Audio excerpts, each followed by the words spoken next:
And hello and welcome. This is Tommy Kelly from adventuresinmovie.com and 47s.com, and welcome to another episode of the Tommy Kelly podcast. In this episode, I'm going to be talking a bit about Ganesha, the elephant-headed god from India. But I'm going to start with a card from the 47s. So this week, the card is the Eye. And the Eye is the card that looks like the eye in a triangle above a pyramid. The Eye of Providence. So in a divination, the Eye would suggest that all is as it should be, that things are all going to plan. Now, it mightn't seem that way, but it's one of those things that if you have an experience, you go through an experience, some sort of hardship, or even some sort of goodship, if that is a word, that it's only years later or sometime afterwards when you look back and you see the reason behind it, and you see it could only have happened that way, and it was for the best, and it was all those things that, that it was a great learning experience. You wouldn't be the person you are today without that experience and all that. But in the middle of that time, you would not have been thankful for it necessarily. Now, the Eye doesn't always denote some bad thing is happening, but it's just saying that whatever is going on at the minute is what is meant to be done. So if things are in turmoil, or you're stressed, or things seem out of control, or life doesn't seem to be on plan or on track, and the Eye comes up in a reading for you, just go, it is. It mightn't seem that the things are going to come together, but they will come together. You're just in the middle of it. It can also mean that someone is looking out for you. This could be, depending on what way you want to look, it could be like if you're a believer in God, it could be God, it could be your ancestors, it could be, your guardian angel, but some sort of spiritual, or if you don't like that word, some sort of otherworldly helper. Someone is looking out for you. Whatever way that is for you, whatever way you think about that, that's what signifies that someone is looking out for you.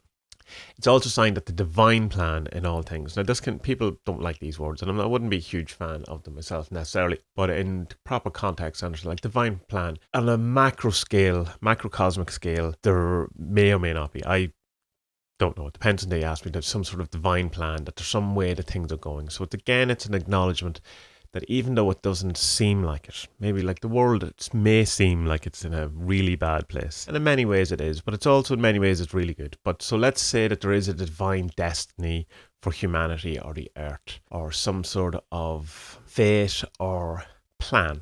There's some sort of reason behind it. And the things that we see around us and things going on are part of this. So that I would represent that idea, that ideal, that there is a destiny and there is a plan, and it's working as it should be. All is working as it should be. So think of it not only in your own life, that if you're there and you're struggling at, say, some sort of, it's one of your goals isn't working out and you're not feeling good about it, and it doesn't seem like it's going to come together, the Eye represents that it will come together, or it is going as planned, and part of that plan might be that it fails, but if there's an overall plan, it will get you to where you need to be. But also on a macro scale, humanity might seem like it's falling apart, the world might seem like it's falling apart, all might be bad, but we're in the middle of it. It ultimately all has to happen for whatever it is that has to happen. Again, I will stress, this does not mean bad things. It can mean anything. It just means that you're in the middle of something, or everything is going to plan.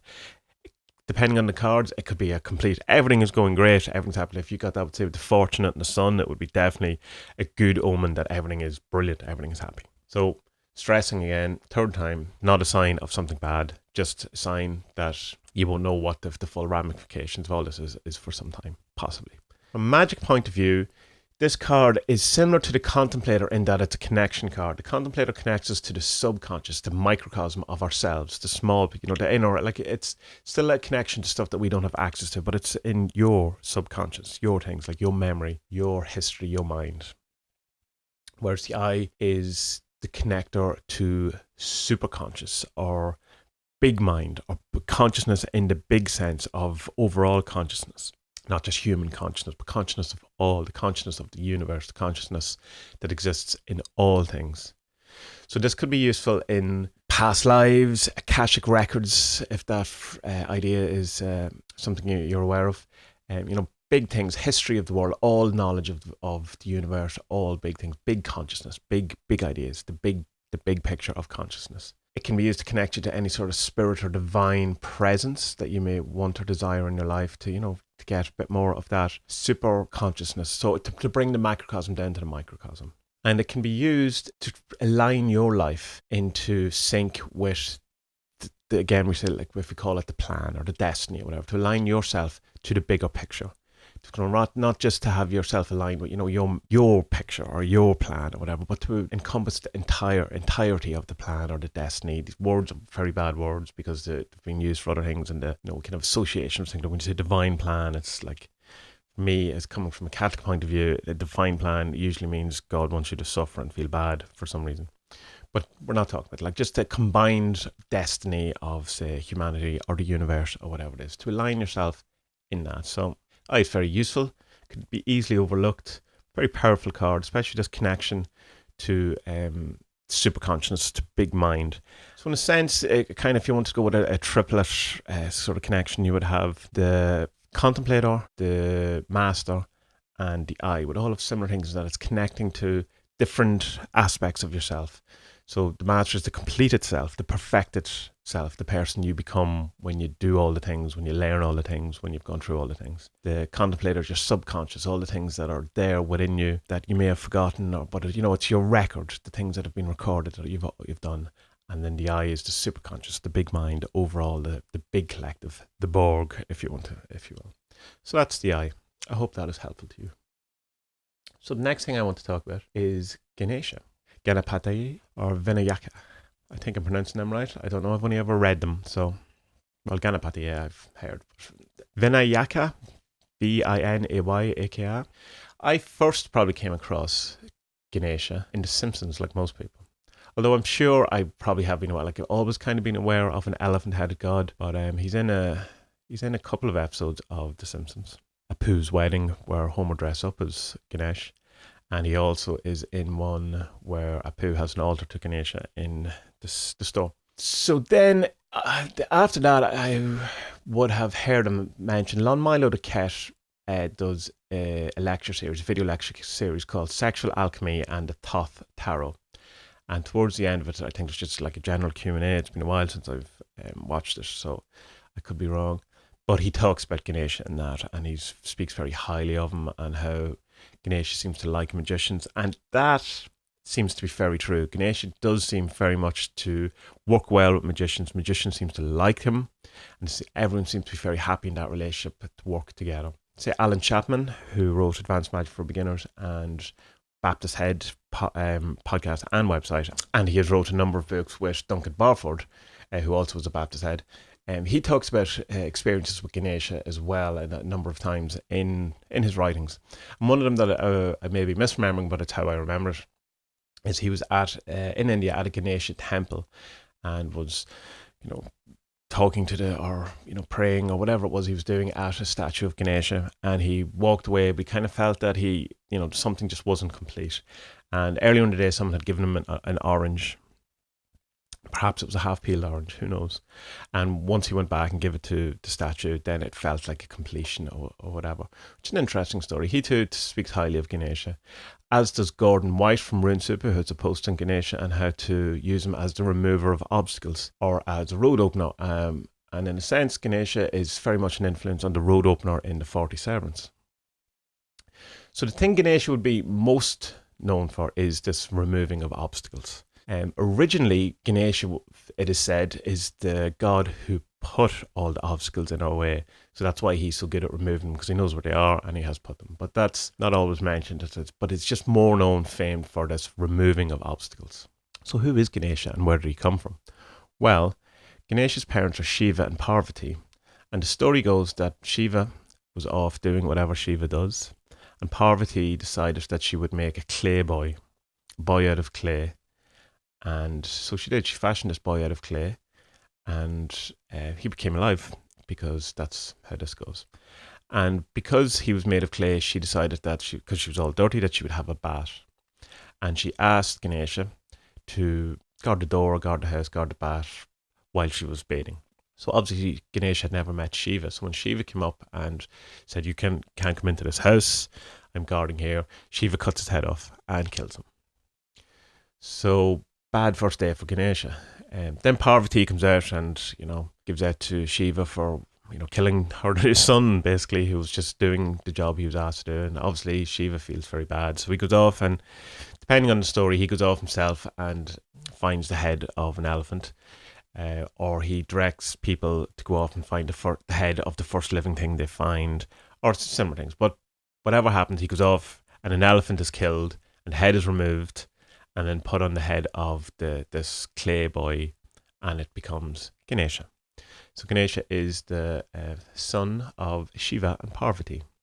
The main way I would connect with Ganesha is through a mantra. I'm a big fan of mantras. And the mantra I use is Om Gam Ganapataye Namaha. I say it's 108 times by using my mala beads or my chanting beads. And as I'm chanting it, I see waves like coming out around me, like circles coming from inside my body, pushing out around me in all directions, removing all obstacles around me. Not just in my vicinity of my room, or, push it out towards the town I live in, the country I live in, push it out to the planet, push it out further out to the solar system, the universe till the very end, in all directions, up, down, left, right, and all. And so it's like, think of it as coming out like rings of Saturn, so small rings inside you and pushing out like that, and then pushing up, pushing out, all in all those kind of directions. That's how it works for me. I find it extremely effective. Very effective for clearing energy from a room, from your mind, from anywhere really. And it's great for if you're worried about something in the future, or if you're having negative thoughts, stressing about something, just to chant it yourself while seeing all of these obstacles just being removed. And the word itself, Om Gam Ganapataye Namaha. Om is Om as an Om, the sacred sound, sacred syllable that uses all the areas of your mouth, starting with Om, so you have to start with the open mouth, Om, to the small, closed mouth. So seen as the universal sound, loads talking about Om in various places. If you're more interested in that, you can go check that out. Gam or gum is the second word, and it's hard to pinpoint down that's exactly what it means, because loads of sources say different things. But the one I like and I choose to take is that Gam or gum represents the part of you, the part of me, that is powerful and wise. So Om Gam. The next one is Ganapataye, and that is just another name for Ganesha. So it's another divine name. It's just his name again. And Namaha is like an honoring or a salute or a praise to. So the whole thing would be Om Gam Ganapataye Namaha. And that's Ganesha. And I would recommend you try him. Try some chanting. Light some sandalwood incense.